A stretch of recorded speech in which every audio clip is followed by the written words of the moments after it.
अगर आप सोच रहे हैं कि कल का मार्केट सीधा ऊपर जाएगा, तो जरा रुकिए, क्योंकि दुनिया की सबसे बड़ी खबर अभी मार्केट को हिला रही है। अमेरिका के राष्ट्रपति डोनाल्ड ट्रंप और ईरान के बीच तनाव ने ग्लोबल मार्केट में डर फैला दिया है। खबर यह है कि ट्रंप ने ईरान पर दबाव बढ़ाते हुए कड़ा रुख अपनाया है और यह तक कि सैन्य कार्रवाई पर भी विचार किया गया है। हालांकि बाद में इसे रोक दिया गया, लेकिन असली ट्विस्ट ये है कि ईरान ने अमेरिका के प्रस्ताव को एक तरफा बताकर ठुकरा दिया है। अब इसका असर क्या हुआ? क्रूड ऑयल $100 के ऊपर चला गया और पूरी दुनिया के शेयर बाजारों में गिरावट शुरू हो गई। निवेशकों के बीच डर का माहौल है, क्योंकि अगर स्ट्रेट ऑफ हॉर्मुज बंद रहता है तो पूरी दुनिया की सप्लाई चेन हिल सकती है। यानी साफ है, कल का मार्केट सिर्फ टेक्निकल से नहीं बल्कि जियोपॉलिटिकल न्यूज से चलेगा। अगर आपने ये वीडियो मिस किया तो हो सकता है कि आप बड़ी चाल मिस कर दें। इसलिए अंत तक बने रहिए, क्योंकि मैं आपको बताने वाला हूं कि निफ्टी और बैंक निफ्टी कल क्या कर सकते हैं और कहां बड़ा मूव आने वाला है। सबसे पहले बात करते हैं कि अमेरिकी मार्केट की, क्योंकि वही हमारे मार्केट का टोन सेट करता है। कल डाउ जोन्स इंडस्ट्रियल एवरेज करीब 470 पॉइंट गिर गया, जबकि नेस्डैक कंपोजिट में 2.3% से ज्यादा की भारी गिरावट देखने को मिली। नेस्डैक अब ऑफिशियली करेक्शन जोन में आ चुका है, यानी अपने हालिया हाई से 10% नीचे गिर चुका है। इसका मतलब क्या है? टेक स्टॉक्स में भारी बिकवाली और निवेशक रिस्क लेने में बच रहे हैं। इसके अलावा यूएस बॉन्ड यील्ड भी बढ़ रही है, जिससे लिक्विडिटी टाइट हो रही है। सबसे बड़ा डर ऑयल प्राइसेस और इन्फ्लेशन का। अगर तेल महंगा रहता है तो ग्लोबल इकोनॉमी पर प्रेशर बढ़ेगा और स्टॉक मार्केट नीचे ही रहेंगे। तो साफ साफ है कि अमेरिकी बाजार वीक है और इसका सीधा असर भारतीय बाजार पर पड़ेगा। कल निफ्टी का ओपन गैप डाउन होने की संभावना इसी वजह से बढ़ जाती है। अब बात करते हैं एशियाई बाजार की, क्योंकि इंडिया के पहले यही मार्केट ओपन होते हैं। जापान का निक्की 225 करीब 1.6% गिरा और टॉपिक्स भी नीचे रहा। वही चीन के मार्केट और हांगकांग भी दबाव में है, क्योंकि ग्लोबल ट्रेड और ऑयल सप्लाई का सीधा असर इन पर पड़ता है। एशियाई मार्केट का ये लाल संकेत बताता है कि सेंटिमेंट पूरी तरह नेगेटिव है। यानी जब तक कोई पॉजिटिव खबर नहीं आती, जैसे युद्ध खत्म होने की, तब तक एशिया से कोई सपोर्ट नहीं मिलेगा। और ध्यान रखिए, जब यूएस और एशिया दोनों वीक हो तो इंडिया में बाउंस आना बहुत मुश्किल होता है। तो कल के लिए सेंटिमेंट साफ है, वीक ओपनिंग, और अगर पैनिक बढ़ा तो सेलिंग और तेज हो सकती है। अब सबसे महत्वपूर्ण संकेत गिफ्ट निफ्टी। गिफ्ट निफ्टी लगभग 23,116 के आसपास ट्रेड कर रहा है, जो कि निफ्टी के पिछले क्लोज से करीब 180 पॉइंट नीचे है। इसका मतलब क्या है? इसका मतलब है कि कल निफ्टी सीधा गैप अप ओपन होने वाला है। अब ये सबसे जरूरी बात, गैप डाउन के बाद क्या होगा?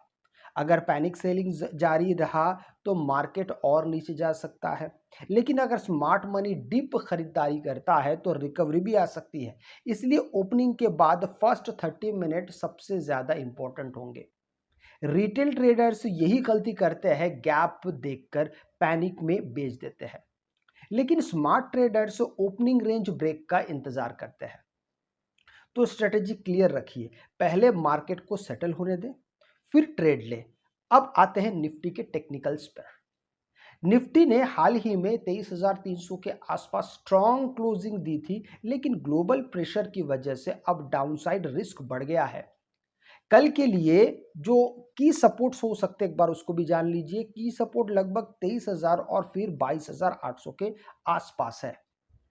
रेजिस्टेंस की बात करें तो 23,300 और 23,500 के बीच का ये जो एरिया है, ये रेजिस्टेंस हो सकता है।